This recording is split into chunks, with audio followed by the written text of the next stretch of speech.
प्रभु यीशु मसीह के नाम से सबको जय मसीह की। आज का वचन है नीति वचन उसका 12 अध्याय 3 वचन। कोई मनुष्य दुष्टता के कारण स्थिर नहीं होता, परंतु धर्मियों की जड़ उखड़ने की नहीं। मेरे प्रियो, हो सकता है इस वचन को भी हम बीते हुए दिनों में देखे होंगे, लेकिन इस वचन को भी और एक बार देखने जा रहे हैं, क्योंकि आज के दिन के लिए ये वचन हमें मिला है। मैं विश्वास करता हूँ कि परमेश्वर के द्वारा ये वचन हमें मिला है। इस वचन के द्वारा जो कई लोगों के जीवन में परमेश्वर कार्य करेंगे, मैं उसके लिए परमेश्वर को धन्यवाद देता हूँ। यहाँ पर लिखा हुआ है, जो मनुष्य दुष्टता के काम करता है, दुष्ट के काम करता है, वह जो है उनके काम या वह स्थिर नहीं रहेगा। भले वो समझ सकता है कि मैं अपने बल बुद्धि से कुछ भी करूं वह सफल हो जाएगा, लेकिन परमेश्वर के वचन के मुताबिक जो बुराई है वह स्थिर नहीं रहेगा, जो दुष्टता है वह स्थिर नहीं रहेगा। कोई मनुष्य अगर कहे कि मैं दुष्टता के काम करके मैं जीत हासिल कर लूँगा, मैं सक्सेसफुल जीवन मैं जी लूँगा, इस तरह अगर कहें तो मेरे प्रियो, उनके लिए ये वचन है कि अगर कोई मनुष्य दुष्टता के काम करता है तो वह स्थिर नहीं रह सकता। वह मनुष्य ही दुष्टता के कारण स्थिर नहीं रह सकता। फिर कौन स्थिर रह सकता है? जो धर्म के काम को करता है। यहाँ पर लिखा हुआ है, धर्मियों की जड़ उखड़ने की नहीं। जो धर्म के काम करता है वह भले क्लेश पाता हो, भले धर्म के काम में कष्ट उनको होता हो, परेशानी उनको होता हो, बहुत सारे अविश्वास के सोच विचारों को, शैतानी चीज़ों को सामना करना पड़ता हो, बहुत सारे कठिनाइयों का सामना करना पड़ता हो, वह व्यक्ति धर्म के मार्ग जो चलता है वह व्यक्ति कभी मिटने का नहीं, वह हमेशा स्थिर रहेगा। मेरे प्रियो, जो इस वचन में लिखा हुआ है वह सत्य है। आकाश और पृथ्वी टल जाएगा, लेकिन परमेश्वर का ये जो वचन है, जो कि पवित्र बाइबल में लिखा हुआ है, वो वचन कभी नहीं टलेगा। वो वचन पूरा किए बिना वह नहीं जाएगा। हर एक वचन पूरा होगा। जो वचन लिखा हुआ है उसके मुताबिक ही होगा। भले ये धरती बदल जाए, संसार बदल जाए, संसार में जो जीते हैं उनका लाइफस्टाइल बदल जाए, संसार के लोगों का आयु बदल जाए, उनका रहने का ढंग भी बदल जाए, उनका सोच विचार बदल जाए, जो ज्ञान जो है मनुष्य का ज्ञान बदल जाए, विज्ञान जो है बढ़ जाए, जो सोसाइटी में जो है लोगों का जो व्यवहार बदल जाए, कुछ भी हो जाए, ट्रेंड बदल जाए, फैशन बदल जाए, परमेश्वर का वचन कभी नहीं बदलेगा। वही स्थिर रहेगा, वही सत्य है। वो वचन जो कहता है उस वचन के मुताबिक ही चलेगा। जो वचन कहता है वही हमारे लिए सत्य के मार्ग है, सत्य के बात है, वही हमारे लिए सत्य है। जो वचन कहता है वही सही है। परमेश्वर का वचन कहता है, धर्मियों के जड़ उखड़ने की नहीं। आजकल जो मनुष्य जो है बदलते जा रहे हैं। झूठ बोलना मामूली सा हो गया है, नॉर्मल हो गया है। झूठ बोलकर जीत लेंगे, इस तरह की लोगों का सोच बदलते हैं। लेकिन परमेश्वर कहता है, जो सत्य के मार्ग में चलता है, जो धर्मी है, उनका जड़ उखड़ने की नहीं। जो झूठ बोलकर जीतने का प्रयास करता है, जो अधर्म के काम करके जीतने के लिए प्रयास करता है, वो जो है कभी स्थिर नहीं रहेगा।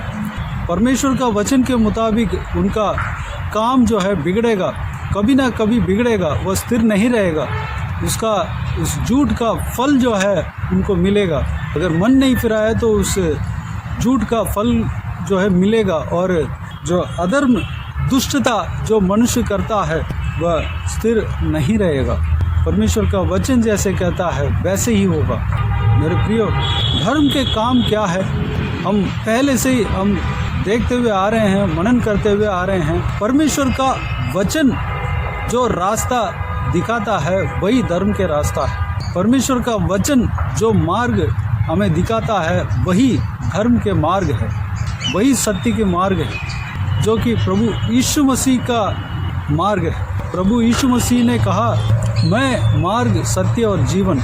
जो प्रभु यीशु मसीह के पीछे चलता है वह सत्य मार्ग में चलता है, वह अनंत जीवन की ओर जाता है।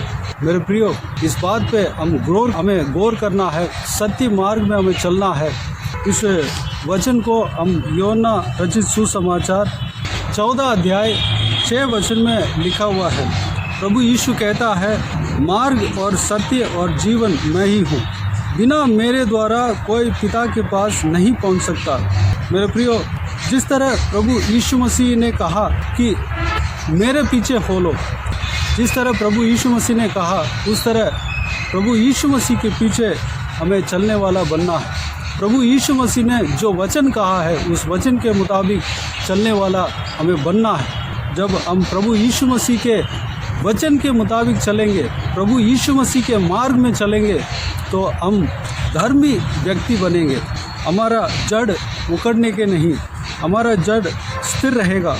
अगर इस वीडियो को देखने वालों में से किसी के मन में या किसी के जीवन में दुष्टता हो तो परमेश्वर के सामने आज समर्पण करें, परमेश्वर के सामने अपनी गलतियों को मान लें और परमेश्वर से माफ़ी मांगें और धर्म के मार्ग में चलने के लिए अपने आप को परमेश्वर के आगे समर्पित करें।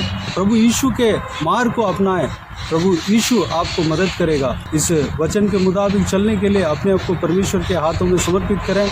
आइए हम प्रार्थना में जाएं।